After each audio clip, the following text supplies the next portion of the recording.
Well, we all remember the days in the classroom where the teacher stands at the front of the class and students pay attention to the lecture. Well, but some classes at the Texas A&M College of Nursing are taking a different approach to the typical classroom setup. It's called the flipped classroom. KAGS HD News reporter Jenny Walsh got a taste of it today. She joins us now in studio. So Jenny, what's so flipped about these classrooms? Well, Amanda, there's not just one thing that's different about the flipped classroom approach. There's a lot of things. The teacher doesn't lecture and the students don't listen because lectures aren't done in class. And that's just one example of this non-traditional learning method. Remember the days in class where you'd have to stand at the front of the room to do a presentation?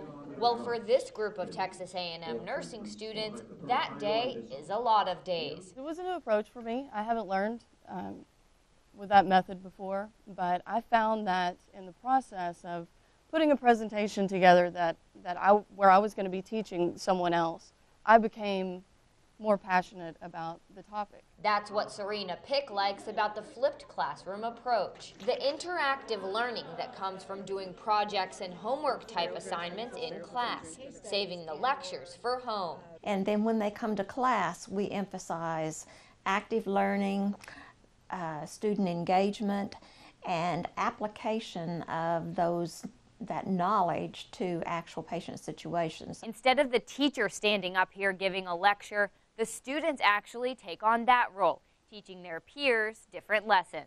Students at UT Tyler were the dummies for the research, but it's applied in classrooms all over the country. We found that with the lecture capture only group, they had significantly higher test scores. Researchers also found that a lot of students didn't like the flipped classroom.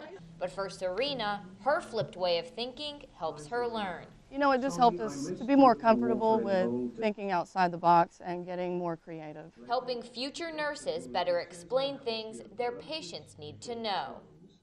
Researchers found the reason why some students don't like the flipped classroom is simply because it's not what they're used to. But more and more research suggests this approach better prepares students for today's healthcare norms. Amanda?